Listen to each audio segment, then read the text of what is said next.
ಆ ಒಂದು ರಣದೇವತೆಗೆ ಮಂಗಳ ಸ್ನಾನವನ್ನ ಮಾಡಿಸಿ ರುಂಡಮಾಲಿಕೆಯನ್ನು ಧರಿಸುತ್ತೇನೆಂದು ಇದೋ ನನ್ನ ಈ ಒಂದು ಖಡ್ಗದ ಮೇಲೆ ಪ್ರಮಾಣ ಮಾಡಿ ಹೇಳುತ್ತೇನೆ ರಾಯಣ್ಣ.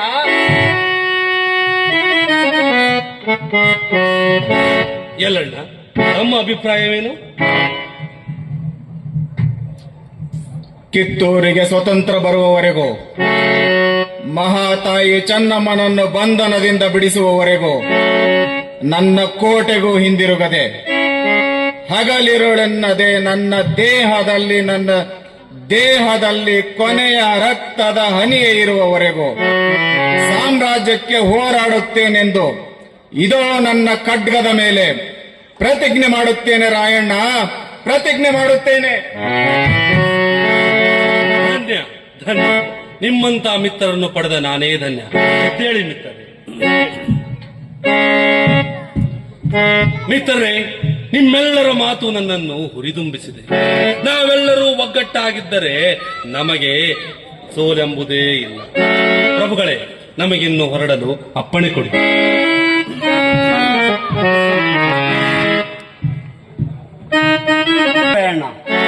ಏಕೆ ಪ್ರಭು, ತಮಗೇಕೆ ಆ ಆಲೋಚನೆ? ರಾಯಣ್ಣ, ನೀವು ಇರುವುದು 3-4 ಜನ ಮಾತ್ರ. ಅಷ್ಟು ಜನರನ್ನು ಹೇಗೆ ನೀವು ಯುದ್ಧದಲ್ಲಿ ಸೋಲಿಸಲಿಕ್ಕೆ ಸಾಧ್ಯ ಆಗತ್ತೆ ರಾಯಣ್ಣ? ಹಾಗಾದರೆ ನಾವು ಈಗ ಎಲ್ಲಿಗೆ ದಾಳಿ ಮಾಡಬೇಕೆನ್ನುತ್ತೀರಿ ಪ್ರಭು? ಇಲ್ಲಿ ಹತ್ತಿರವಿರುವ ಹಾಗೂ ಕಾರವಾರದ ಹಾಳಹಾಳಕ್ಕೆ ಹತ್ತಿರವಿರುವಂತಹ ಆ ಸೈನ್ಯವನ್ನು, ಬ್ರಿಟಿಷರ ಸೈನ್ಯವನ್ನು ಸೆರೆ ಬಡಿತ ನುಗ್ಗಿ ರಾಯಣ್ಣ. ಎಲ್ಲಿ ಸೈನ್ಯ ಕಡಿಮೆ ಇರುತ್ತದೆ ಅಲ್ಲಿಂದ ಸೆರೆ ಬಡಿತ ಹೋಗಿ ರಾಯಣ್ಣ, ಅವಾಗ ನಿಮಗೆ ಜಯ ಖಂಡಿತ ದೊರಕುತ್ತದೆ. ನಾವು ಈ ಯುದ್ಧವನ್ನು ಮಾಡುವುದಕ್ಕಿಂತ ಮೊದಲು ಆ ಆಂಗ್ಲರಿಗೆ ತಿಳಿಸೋಣ. ಹೇಡಿತನದಿಂದ, ಕಳ್ಳತನದಿಂದ ಆ ಆಂಗ್ಲರಂತೆ ಹೋರಾಡುವುದು ಬೇಡ. ಮಲಗಿದ ಕೇಸರಿಯನ್ನು ಹೊಡೆಯುವುದು ಆ ಆಂಗ್ಲರ ಒಂದು ದುಶ್ಚಟ ಹಾಗೂ ಹೇಡಿಗಳ ಲಕ್ಷಣ. ಮಲಗಿರುವ ಕೇಸರಿಯನ್ನು ಎಚ್ಚರಿಸಿ ಹೋರಾಡುವುದು ನಮ್ಮಂತ ವೀರರ ಲಕ್ಷಣ ಪ್ರಭು, ನಮ್ಮಂತ ವೀರರ ಲಕ್ಷಣ. ಹಾಗಾಗಿ ಯುದ್ಧಕ್ಕೂ ಮೊದಲು ನಾವು ಅವರಿಗೆ ತಿಳಿಸಿಯೇ ಹೊರಡೋಣ. ಹೌದು, ಗಜವೀರರು ಹೇಳುತ್ತಿರುವುದು ಸತ್ಯವಾದದಾಗಿದೆ. ನಾವು ಹೇಡಿಗಳಲ್ಲ, ವೀರರಂತೆ ಹೋರಾಡುತ್ತೇವೆ. ಈ ವಿಷಯವನ್ನು ಕಲೆಕ್ಟರ್ಗೆ ತಿಳಿಸೋಣ. ಕಲೆಕ್ಟರ್ ಅವರಿಗೆ ವಿಷಯ ಮುಟ್ಟಿಸುವುದು ಹೇಗೆ? ಮೊದಲೇ ಅವರು ನಿರ್ದಯರು, ಏನು ಮಾಡಲು ಯೋಚಿಸಿದವರು ರಾಯಣ್ಣ. ನಾನೇ ಹೋಗಿ ಬರುತ್ತೇನೆ. ಗಜವೀರರೇ, ನೀವು ಇಲ್ಲಿಯೇ ಇದ್ದು ಯುದ್ಧಕ್ಕೆ ಸಿದ್ಧತೆಯನ್ನು ಮಾಡಿಕೊಳ್ಳಿ.